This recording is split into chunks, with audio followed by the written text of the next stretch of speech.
नमस्कार, स्वागत है आपका स्वराज एक्सप्रेस के खास कार्यक्रम ऑन रिकॉर्ड में। और इस प्रोग्राम के जरिए हम आपकी मुलाकात करवाते हैं देश के बड़े न्यूज मेकर्स के साथ। आज हमारे साथ हैं खास मेहमान हिमाचल प्रदेश के मुख्यमंत्री जयराम ठाकुर। ठाकुर साहब, आपका बहुत बहुत स्वागत है स्वराज एक्सप्रेस न्यूज चैनल पर। Thank you.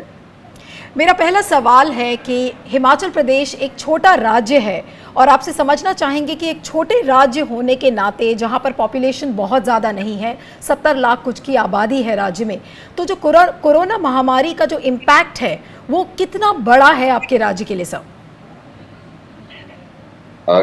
देखिए, इसमें जहां तक हिमाचल प्रदेश की बात है, हिमाचल प्रदेश में भी कोरोना वायरस का असर तो है, लेकिन उसके बावजूद भी हम इस बात को कह सकते हैं कि बाकी राज्यों की तुलना में बहुत अंतर है उसमें।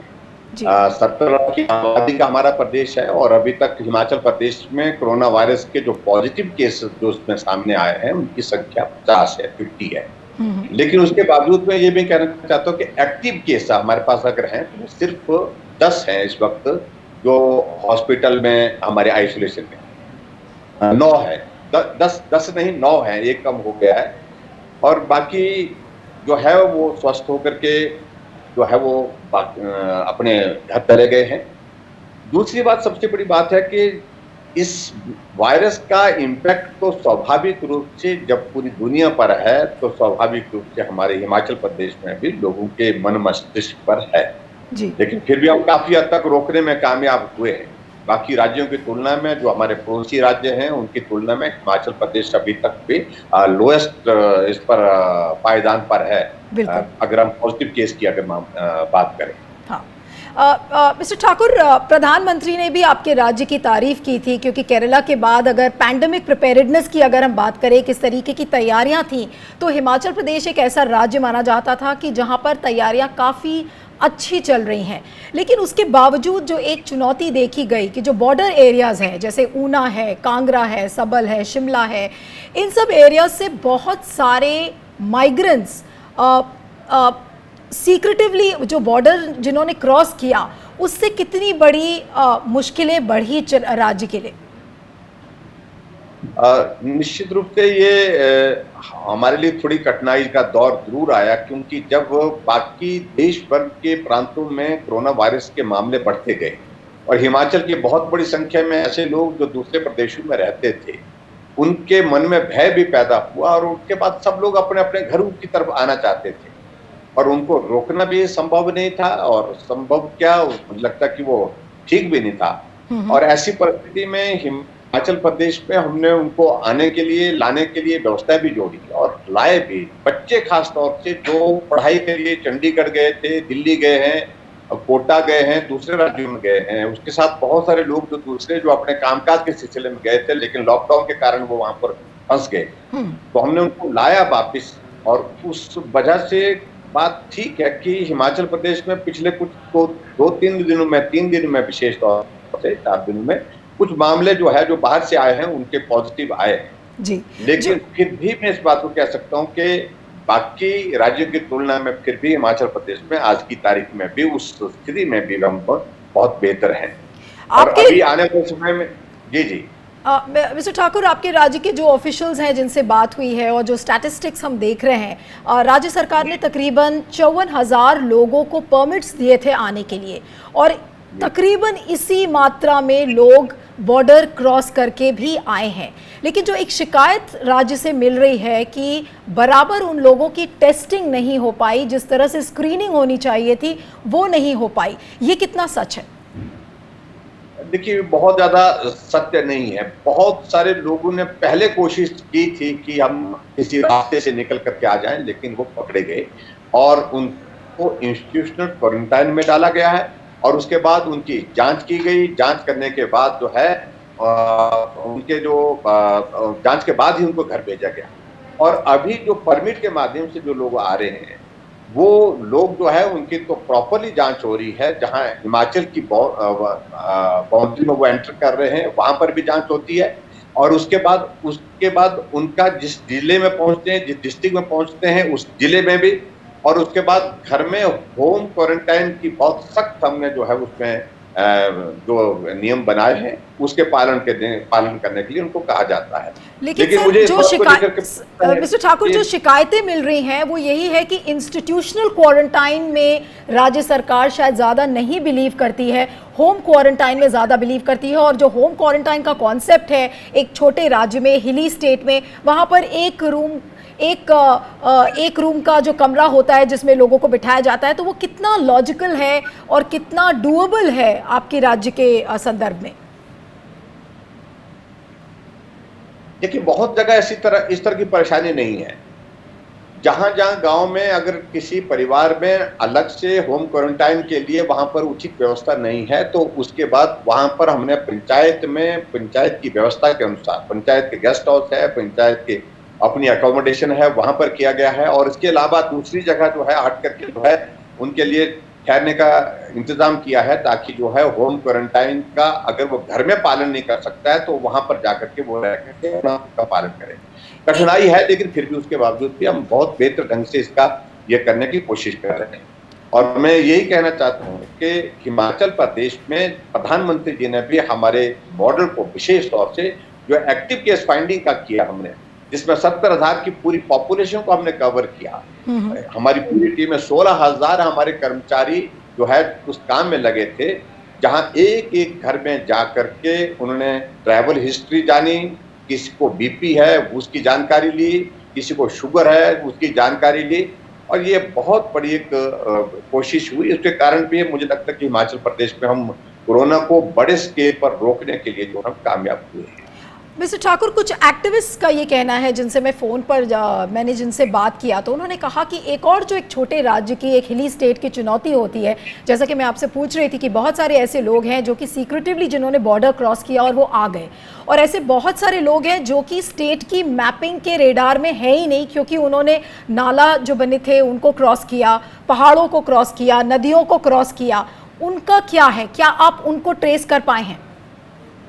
निश्चित रूप से कोई भी एक भी आदमी हिमाचल प्रदेश में बिना ट्रेसिंग के नहीं आज की तारीख में। कोई अगर इस प्रकार से आया था तो वहां पंचायत के चुने हुए प्रतिनिधि को, प्रधानों को हमने कहा कि आपकी पंचायत में एक भी आदमी बाहर से आता है, चाहे हमारी जानकारी से आता है, चाहे हमारी जानकारी के बिना आता है, ऐसी सूरत में आपका दायित्व होगा प्रशासन को सूचित करना कि ये आदमी पिछले कल शाम को घर पहुंचा है, और ये जानकारी अगर वो पंचायत का प्रधान ही देगा तो उनके खिलाफ कार्रवाई होगी। और हमने एक प्रधान को सस्पेंड भी किया, कार्रवाई भी की। तो ऐसे में पंचायत के प्रधान बहुत सक्रिय होकर के काम कर रहे हैं। एक भी आदमी हिमाचल प्रदेश में ऐसा नहीं है जो गांव में आया हो और उसकी जानकारी जो है सरकार को। सर, जहाँ तक हॉस्पिटल इंफ्रास्ट्रक्चर का सवाल है, बीच में कुछ लोग ये भी कहने लगे थे कि हॉस्पिटल का जो इंफ्रास्ट्रक्चर है, खासकर आईसीयूज़ हैं, वेंटिलेटर्स हैं, बेड्स हैं, वो उतनी पर्याप्त मात्रा में इस समय नहीं है। हालांकि नंबर ऑफ़ केसेस उतना नहीं है, लेकिन जिस तरह से कोरोना के मामले में प्रिपेयर्डनेस होनी चाहिए वो शायद राज्य सरकार के पास नहीं है। तो वो कितनी बड़ी चुनौती है आपके लिए? देखिए, मैं बहुत बड़ी चुनौती को इसलिए नहीं मानता हूं क्योंकि शुरू का एक दौर था जब हमारी तैयारी के सिलसिले में उस तरह की चीजें नहीं थी। लेकिन जैसे जैसे हम आगे बढ़े, अब तो हमारे पास हिमाचल प्रदेश में अगर क्वारंटाइन की अगर कैपेसिटी की अगर आप बात करें तो हम लगभग 10,000 लोगों की क्वारंटीन की व्यवस्था करने के लिए बेड उपलब्ध करा सकते हैं। ये हिमाचल प्रदेश में हमने व्यवस्थाओं की तैयारी रखी है। और उसके अलावा जहां हॉस्पिटल की बात कर रहे हैं, हॉस्पिटल के स्ट्रक्चर से संबंधित बात कर रहे हैं, हिमाचल प्रदेश में जो आज की तारीख में जितने भी मामले, क्योंकि मामले ज्यादा नहीं है, लेकिन फिर भी अगर उसके बावजूद अगर मामले ज्यादा आते हैं तो हम हर स्तर पर तैयार है। हमारे पास हॉस्पिटल में उनको रखने की कैपेसिटी, उसको हमने इन्हांस किया, उसको बढ़ाया। और उसके बाद एक जगह नहीं, अनेक जगह हर डिस्ट्रिक्ट में हमने इसको प्लान किया है। और आज हमें कतई भी किसी भी प्रकार की जो है की चिंता नहीं है। हिमाचल पूरी तरह से हर तरह से तैयार है। चलिए, आप कह रहे हैं कि आप तैयार हैं पूरी तरह, लेकिन एक दूसरी जो सोशल प्रॉब्लम है उसके बारे में आपसे बात करेंगे, और वो है जिस तरह से प्रवासी मजदूरों का अपने गांव की ओर लौटने का जो एक सिलसिला हम पिछले 40 दिनों से देख रहे हैं, और देश के हर राज्य से ये समस्या सामने आ रही है। और हिमाचल प्रदेश में खासकर कश्मीरी माइग्रेंट्स हैं, बहुत सारे लोग बिहार के हैं, सुल्तानपुर के बहुत सारे माइग्रेंट्स हैं। तो इस समस्या से वहाँ की सरकार कैसे निपट रही है? क्या वाकई में वहाँ पे भी ये इतनी बड़ी प्रॉब्लम है? ये स्वाभाविक रूप से जो माइग्रेंट लेबर की जो बात है वो सभी प्रदेशों में है, बहुत बड़ी तादाद में हमारे पास हिमाचल प्रदेश में, बिहार से, उत्तर प्रदेश से, जम्मू कश्मीर से और दूसरे प्रदेश हरियाणा से भी यहाँ पर जो है मजदूर हिमाचल प्रदेश में काम करने के लिए आते हैं और हिमाचल के विकास में उनका एक बहुत बड़ा एक योगदान रहता है। और ऐसी परिस्थिति में जब से ये कोरोना वायरस का माहौल बना है, उसके बाद थोड़ा दहशत का माहौल तो है स्वाभाविक रूप से, और वो अपने घर जाने की बातें कह रहे हैं, कुछ गए भी हैं, कुछ कह रहे हैं जाने के लिए, लेकिन बहुत बड़ी तादाद में हिमाचल प्रदेश में अब लोगों ने देखा कि जहां वो जाने की बात कह रहे हैं वहां से बेहतर तो यहीं रहना है, क्योंकि जहां जाने की बात कर रहे हैं वहां कोरोना वायरस के मामले बहुत बड़ी संख्या में।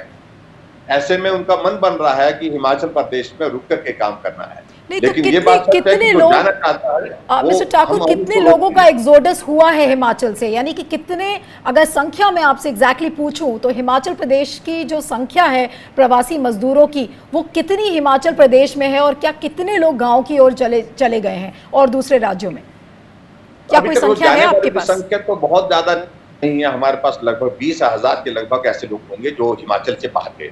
ओके। लेकिन हिमाचल प्रदेश में आने वालों की संख्या बहुत ज्यादा है, जो पूरे देश के दूसरे हिस्सों में थे और वो हिमाचल वापिस आना चाहते हैं। वो बच्चे कहीं पढ़ाई करने के लिए गए थे, कुछ लोग नौकरी करते थे, कुछ लोग अपना व्यवसाय करते थे, और वहां पर कोरोना वायरस के मामले ज्यादा आने की वजह से उनको लग रहा है कि हिमाचल जाना चाहिए। लेकिन आपको नहीं लग रहा कि मिस्टर ठाकुर ये ज्यादा बड़ी चुनौती है? आपने कहा कि सिर्फ 20,000 लोग यहाँ से गए हैं, बल्कि आने वालों की जो संख्या है वो ज्यादा है। तो आपके डीजीपी का एक इंटरव्यू मैं देख रही थी 24 अप्रैल का, जिसमें उन्होंने कहा कि हिमाचल प्रदेश कोरोना फ्री हो जाएगा बहुत जल्द। तो आपके लिए चुनौती ज्यादा बड़ी नहीं है, क्योंकि ज्यादा संख्या में लोग बाहर से आ रहे हैं और हो सकता है वो इन्फेक्शंस लेकर आए, तो उसको लेकर क्या रणनीति है राज्य सरकार की? नहीं, ये तो हमारे लिए चिंता का विषय है। 24 तारीख का अगर आपने इंटरव्यू देखा होगा, उसके बाद हमारी स्थिति ऐसी थी, 30 तारीख तक तो हमारे पास सिचुएशन ये बन गई थी, सिर्फ एक मामला रह गया था हमारे पास हॉस्पिटल, और हमको ये लग रहा था। और 3 तारीख को वो आदमी भी जो है वो नेगेटिव टेस्ट में आ गया था, और लेकिन उसके बाद नई एडिशन जो हमारे पास हुई, तो हिमाचल प्रदेश में जो बाहर से लोग आए हैं, खासतौर से जो रेड हॉट जोन से आए हैं लोग हैं, तो उनके कुछ पॉजिटिव मामले निकले, जिसके कारण थोड़ी परेशानी है। लेकिन चिंता का विषय जरूर है निश्चित रूप से हम लोगों के लिए, लेकिन फिर भी हमारी जो है तैयारी है वो सारी चीज को लेकर के। मिस्टर ठाकुर, बाकी जो राज्य के जो मुख्यमंत्री हैं उन्होंने कुछ डिसीजंस लिए हैं कि जैसे राजस्थान के मुख्यमंत्री, उन्होंने कहा कि बॉर्डर्स को सील कर दिया जाए, और जाहिर सी बात है कि सब अपनी सेफ्टी को लेकर चल रहे हैं, कोई ये नहीं चाहता कि उनके राज्य में इन्फेक्शन आए। तो क्या इस तरीके का कोई निर्णय लेने के प्रोसेस में है आप कि अपने बॉर्डर्स को आप सील करेंगे, या आप कह रहे हैं कि नहीं, आपके राज्य का दरवाजा खुला हुआ है लोगों के लिए? नहीं, देखिए, एक बात तो मान करके चलिए, अगर हिमाचल प्रदेश को अगर हम कोरोना वायरस से काफी हद तक रोकने के लिए जो है उसमें कामयाब हुए, सफल हुए, उसमें सबसे बड़ी वजह कि हमने सख्ती की। और ये भी मैं कहना चाहता हूँ, जहाँ पूरे देश भर में लॉकडाउन है, हमने हिमाचल प्रदेश में कर्फ्यू इसलिए लगाया क्योंकि कर्फ्यू का एक साइकोलॉजिकल एक इम्पैक्ट है अपना, और सख्ती हमने ज्यादा की है। बॉर्डर हमने पूरा सील किया है। अब हिमाचल प्रदेश के बॉर्डर से आने जाने की अनुमति भले ही है, लेकिन उसके बावजूद भी उतनी खुली नहीं है जैसे एक वक्त थी। अब हमने उसको रिस्ट्रिक्ट कर दिया है। आने वाले समय में हम कोशिश कर रहे हैं कि बहुत ज्यादा बॉर्डर पर आवाजाही जो है फ्रीक्वेंट ना हो, इस बात को सुनिश्चित करने की आवश्यकता है। और यही एक रास्ता है जिसके माध्यम से हम जो है हिमाचल प्रदेश को कोरोना से हम रोक सकते हैं। तो ये हम कोशिश कर रहे हैं। एक ट्रैवल और टूरिज्म वहाँ का एक बहुत ही बड़ा वहाँ की अर्थव्यवस्था की रीढ़ है ट्रैवल एंड टूरिज्म, और जिस तरीके से एक धक्का लगा है ट्रैवल एंड टूरिज्म को, तो वो कितनी बड़ी समस्या आपके लिए है, क्योंकि इस समय सिर्फ आपका राज्य ही नहीं, पूरा देश, पूरा विश्व अर्थव्यवस्था के लिहाज से अगर देखें तो एक बहुत बड़ा क्राइसिस है। तो आपकी स्टेट के लिए इकोनॉमिक अगर क्राइसिस मैं बोलूँ तो कितना बड़ा है? स्वाभाविक रूप से देखिए, ये इकोनॉमिक क्राइसिस तो पूरे देश के लिए, दुनिया के लिए और वहाँ वैसे ही हमारे हिमाचल प्रदेश के लिए है। टूरिज्म हमारे पास सबसे बड़ी रोजगार उपलब्ध कराने का एक माध्यम होता है। टूरिज्म एक रेवेन्यू जनरेट करने का भी एक बहुत बड़ा माध्यम हिमाचल प्रदेश में है। और ऐसे में टूरिज्म बिल्कुल बंद हो जाना, टूरिस्ट आना जाना बंद हो जाना, ये बहुत ही हमारे लिए चिंता का विषय भी है और निश्चित रूप से हमको बहुत बड़ा नुकसान हुआ है। लेकिन फिर भी हम इस बात के साथ उम्मीद के साथ आने वाले समय में जब हालात सुधरेंगे तो हिमाचल पूरे देश की, दुनिया की पहली डेस्टिनेशन बनेगी, क्योंकि यहाँ का माहौल कोरोना में भी अच्छा रहा और बहुत ज्यादा ऐसी परिस्थिति नहीं हुई। मुझे लगता है कि आने वाले समय में हम सब ठीक कर पाएंगे। मिस्टर ठाकुर, मैं राज्य के जो आंकड़े देख रही हूँ, उस आंकड़े के हिसाब से राज्य को अभी तक 450 करोड़ का नुकसान हुआ है। अब इस 450 करोड़ का जो नुकसान हुआ है, इसकी भरपाई कैसे होगी? क्या आपने केंद्र सरकार से बातचीत की है? आपकी ही सरकार है केंद्र में, और किसी तरीके का कोई इकोनॉमिक रिलीफ पैकेज है क्या, वो अनाउंस करने के प्रोसेस में है आप? लोगों को रिलीफ कैसे मिलेगी? नहीं, पहले तो हम अपने प्रदेश के स्तर पर सारी चीजों को प्लान कर रहे हैं। हमने टास्क फोर्स बनाई है। टास्क फोर्स बनाने के साथ साथ में हमने हिमाचल प्रदेश में हमने कैबिनेट सब कमेटी बनाई है। वो सारी चीजें वर्कआउट कर रहे हैं और कुछ चीजों की हमने शुरुआत भी कर दी है, बहुत सारी चीजों की।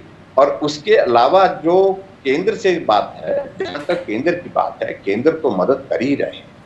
आदरणीय मोदी जी के नेतृत्व में पूरे देश को मदद मिल रही है और आज की तारीख में मैं कह सकता हूं कि अगर मजबूत नेतृत्व इस देश को मोदी जी के रूप में नहीं होता तो देश की स्थिति क्या हो जाती है, कल्पना से परे की बात है। नरेंद्र मोदी जी ने सही समय पर सही निर्णय लिए, लेकिन जिस तरीके की इमेजेस हम पिछले कई दिनों से देख रहे हैं कि भूखे सड़क पर चलने वाले मजदूरों की जो तस्वीरें देख रहे हैं, कोई क्लैरिटी नज़र नहीं आ रही है। केंद्र सरकार की तरफ से जो होम मिनिस्ट्री की गाइडलाइंस आ रही हैं वो हर 2 दिन पर चेंज हो रही हैं। लोग इस इंतज़ार में हैं कि कब उन्हें किसी तरीके का एक रिलीफ पैकेज अनाउंस किया जाएगा। तो आपको नहीं लग रहा कि केंद्र सरकार कहीं ना कहीं अब देर कर रहा है? लोगों का जो एक मनोबल है वो बिल्कुल टूट गया है और लोगों में डर, भय ये ज्यादा है इस समय। देखिए, तमाम तरह की परिस्थितियां जो आप कह रही हैं उस तरह की बातें हैं, लेकिन फिर भी उसके बावजूद देखिए, केंद्र के सामने, हमारे नेतृत्व के सामने सबसे प्राथमिकता एक पर जो थी, नंबर 1 प्रायोरिटी थी, वो थी लोगों का जीवन कैसे बचाया जाए, लोगों को इस कोरोना वायरस से कैसे बचाया जाए, ये पहली प्राथमिकता थी। आर्थिक दृष्टि से दुनिया सर कोरोना वायरस से तो बचाने के लिए सारे कड़े इंतजाम जो थे वो केंद्र सरकार कह रही है कि वो कर रहे हैं, लेकिन लोग अगर कोरोना से नहीं मरेंगे तो लोग इस समय भूखमरी से मर जाएंगे। लोग इस चीज से मर जाएंगे कि उनके परिवारों वालों का पेट कैसे भरेगा। तो ये दोनों एक क्रॉस रोड पे नहीं है सिचुएशन, और सरकार इससे हल कैसे निकालेगी? देखिए, इस बात को लेकर पहली आवश्यकता थी कोरोना वायरस को तेज गति से फैलने से रोकने के लिए कदम उठाने की आवश्यकता थी, वो लिए गए। मोदी जी ने लॉकडाउन किया, मोदी जी ने जनता कर्फ्यू की अपील की, लोगों ने सहज रूप से स्वीकार किया और खुले मन से स्वीकार किया, सहयोग दिया उसमें, और उसकी आवश्यकता उस वक्त भी थी और आज भी है। लेकिन अब उसके बाद दूसरे फेज में जहां अब हम महसूस कर रहे हैं कि अब देश में आर्थिक गतिविधि चलनी चाहिए, गरीब आदमी की मदद कैसे की जा सकती है, उसके लिए भी जो एग्जिट प्लान जो हमारा जो चल रहा है केंद्र सरकार की गाइडलाइंस के मुताबिक, वो बिल्कुल ठीक दिशा में चल रहा है। अब धीरे धीरे आर्थिक गतिविधियां पूरे देश भर में खोलने की प्रक्रिया शुरू हो गई है और हिमाचल प्रदेश में तो हमने पूरी तरह से खोल दी है। लेकिन सर जो बात एक समझ में नहीं आ रही है मिस्टर ठाकुर, एक जो चीज जो क्लियर नहीं है वो ये है कि अगर सब कुछ सरकार इस समय खोलने के लिए तैयार है और राज्य भी उसमें शामिल हो जाएंगे, और अभी कोई क्लैरिटी नहीं है कि टेस्टिंग कितनी हो रही है, लोगों की टेस्टिंग बराबर हो रही है नहीं हो रही है, 40 दिन से ज़्यादा का लॉकडाउन है, लेकिन हमारा आंकड़ा जो नंबर ऑफ इन्फेक्टेड केसेस का है वो ऑलमोस्ट 60,000 पहुंच गया है। तो ऐसी स्थिति में लोगों के मन में डर जब है, इसके बाद जब सारी चीज़ें खोल दी जाएंगी तो आपको नहीं लग रहा है कि चीज़ें बियॉन्ड कंट्रोल हो जाएंगी? देखिए, मुझे नहीं लगता कि ऐसी परिस्थिति आएगी।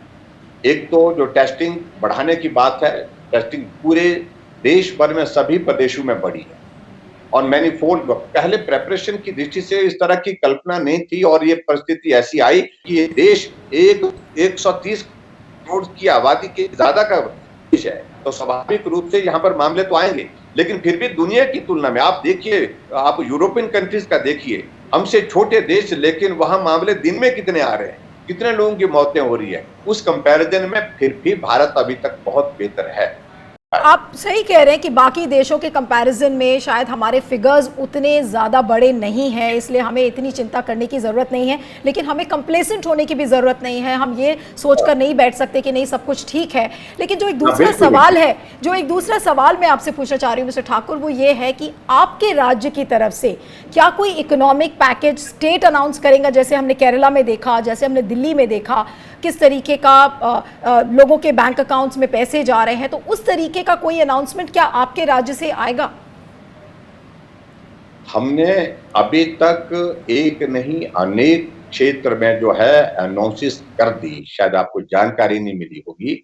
और बहुत सारी चीजों को लेकर के हमारी टास्क फोर्स और cabinet sub committee report submit करने वाली है। एक रिपोर्ट उन्होंने दे भी दी है और उसका बहुत जल्दी हम उसका अनाउंस करने वाले हैं।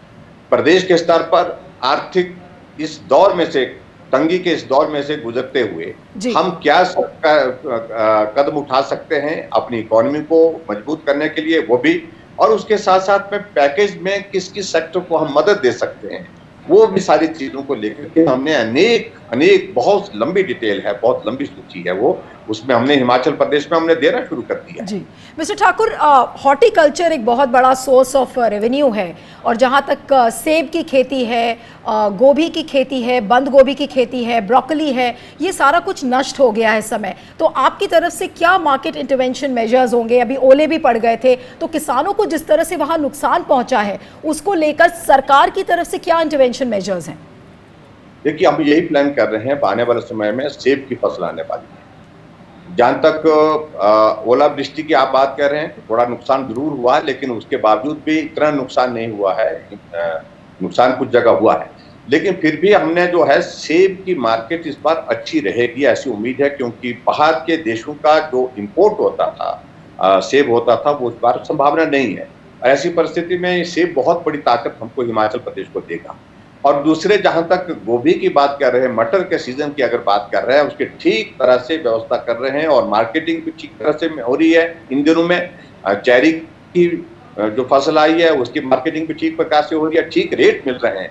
हम बिल्कुल प्लानिंग के साथ चल रहे हैं। हॉर्टिकल्चर सेक्टर बहुत बड़ी ताकत देता है हिमाचल प्रदेश को, विशेष तौर से ऐसे दौर में, और मैं समझता हूँ कि उसको बहुत सावधानी के साथ और बहुत जिम्मेवारी के साथ हम आने वाले समय में करने वाले हैं। लेकिन सर, जो गोभी है, कैबेज है और ब्रोकली की जो खेती ऑलरेडी नष्ट हो चुकी थी, उसका क्या अब उसका क्या होगा? क्योंकि बड़े बड़े ट्रक्स में जो सामान दिल्ली के बॉर्डर्स पे जाना था वो नहीं जा पाया, तो उसको उससे कैसे निपटारा किया है राज्य सरकार ने? उसमें एक बात वो मान करके चलिए कि देखिए, हमको सबसे ज्यादा नुकसान जो है जब बिल्कुल लॉकडाउन रहा, उस पीरियड में जो हमारी मार्केट तक जो सब्जियां पहुंचनी चाहिए थी, फ्लोरिकल्चर में हमारे फूल, बहुत अच्छी किस्म का फूल होता है, उसका नुकसान हुआ है। और उसके साथ साथ में और भी चीजों का, जो हमारी जो मटर की मार्केटिंग जो है वो होनी चाहिए थी ठीक तरह से, गोभी की, उसमें थोड़े वक्त के लिए कठिनाई आई, लेकिन अब वो स्थिति नहीं है। अब हमारी मार्केट के साथ बिल्कुल ठीक तरह से सारा काम ठीक प्रकार से चल रहा है और किसान ठीक रेट पर जो है वो अपनी फसल को जो है मार्केट तक पहुंचाने में कामयाब। सर, एक चलते चलते एक लास्ट सवाल आपसे करूंगी कि लॉकडाउन अब 17 मई को लास्ट डे माना जा रहा है, लेकिन तेलंगाना ऐसा राज्य है जो कि एक्सटेंशन मांग रहा है, और जैसी जैसी हर राज्य में स्थिति है, लोग उस तरह से अपने निर्णय ले रहे हैं। आपका क्या मानना है कि क्या अब लॉकडाउन को खोल देना चाहिए या कोई एक बीच का रास्ता निकालना चाहिए, जिससे कि जीवन यापन भी लोगों का चलता रहे और कोरोना वायरस से चलने की एक स्ट्रैटेजी भी पैरेलल बनाई जाए? मैं इस बात से सहमत हूं। अभी तक जो हालात पूरे देश के अगर हम देखें, मेरे हिसाब से तो अभी तक लॉकडाउन चलना चाहिए। कुछ जहां पर हालात अच्छे हैं, परिस्थितियां जिन राज्यों में अच्छी हैं, वहां की परिस्थितियों को देख करके लॉकडाउन में उसका प्लान करने की जरूरत है। कुछ उसमें जो है कंसेशन देने की, कुछ रियायतें देने की जरूरत है, छूट देने की जरूरत है, वो दी जा सकती है, वो देनी चाहिए। लेकिन फिर भी उसके बावजूद कोरोना के खिलाफ लड़ाई अभी बहुत लंबी लगती है, और ऐसी सूरत में कोरोना के साथ जीने का स्वभाव, आदत डालना, ये भी मुझे लगता है कि जरूरी हो गया पूरे देशवासियों के लिए, दुनिया वालों के लिए। ऐसे में आने वाले समय में अभी लॉकडाउन कायम रहना चाहिए, हम तो इस बात को लेकर के कहते हैं। हालांकि हिमाचल प्रदेश में हमारी परिस्थिति बाकी राज्यों की तुलना में अलग है, लेकिन फिर भी कोरोना को रोकना है तो सोशल डिस्टेंसिंग बहुत जरूरी है, और बाहर जितना ज्यादा निकलेंगे उतना ज्यादा वायरस अंदर आएगा, ऐसा लगता है। सर ऐसे में आपने मुझे अभी लगता है कहा, कि सर आपने कहा कि अब जिस तरह से चीजें खुलने का निर्णय लिया जा रहा है तो हमें कोरोना के साथ जीने की आदत डाल लेनी चाहिए। काफी राज्य सरकारें इस बात को बोल रही हैं, केंद्र सरकार भी इस बात को बोल रही है, कई मंत्रियों को हमने ये बात कहते हुए सुना। लेकिन जिस तरीके का रीअश्योरेंस और एक विश्वास दिलाने का जो एक सिलसिला है वो न केंद्र सरकार की तरफ से आ रहा है और ना बहुत सारी राज्य सरकारें हैं जो इस काम को नहीं कर पा रही हैं। तो आज अगर जो पब्लिक आपका ये प्रोग्राम देख रही है, जो ये इंटरव्यू सुन रही है, आप उस पब्लिक को आज कैसे रीअश्योर करेंगे कि आज अगर वो पब्लिक अपने ऑफिस जाना चाह रही है या आज वो पब्लिक आराम से निकलकर सामान खरीदना चाह रही है तो उसे कोई डर नहीं है? एक साइकोलॉजिकल इंपैक्ट जो कोरोना का पड़ रहा है, आज उस चीज से जनता कैसे उभरेगी? मैं सिर्फ यही कहना चाहता हूं आपके इस चैनल के माध्यम से, कोरोना वायरस से बहुत ज्यादा दहशत में रहने की जरूरत नहीं है। कोरोना से ज्यादा मौतें दूसरी बीमारियों की वजह से रोज हो रही है, एक बात यह है। और दूसरी बात, हमने पूरे देश के पूरे दुनिया में देखा है, जिसको कोरोना हो गया इसका अभिप्राय ये नहीं है कि वो जिंदा ही नहीं रहा, वो स्वस्थ होकर के घर में आया है, स्वस्थ होकर के काम में लग गया है। बहुत बड़ी संख्या से है, और ऐसी सूरत में जो एहतियात के तौर पर जो चीजें की जा सकती हैं वो करने की आवश्यकता है। सोशल डिस्टेंसिंग आवश्यक है, मास्क लगाना बहुत आवश्यक है, और उसके साथ साथ में जो परहेज की दृष्टि से भीड़ में ज्यादा नहीं जाना ये आवश्यक है। ये मुझे लगता है कि बहुत जरूरी है, जिस संदेश को देने की जरूरत है, जिसको समझने की जरूरत है। बाकी आने वाले समय में मुझे लगता है कि निश्चित रूप से भारत से कोरोना को जाना होगा, और हिमाचल से तो हम कोशिश करेंगे जल्दी से जल्दी कोरोना की विदाई हो, और ऐसी हम कोशिश कर रहे हैं, और मैं उम्मीद करता हूं कि हम इसमें कामयाब होंगे। चलिए, wish you all the best mister Thakur, और बहुत बहुत शुक्रिया आपका कि आप हमारे साथ जुड़े और इस प्रोग्राम में आए। Thank you so much. तो ऑन रिकॉर्ड में इतना ही। अगले हफ्ते आपके साथ फिर मुलाकात होगी किसी और बड़ी शख्सियत के साथ। नमस्कार।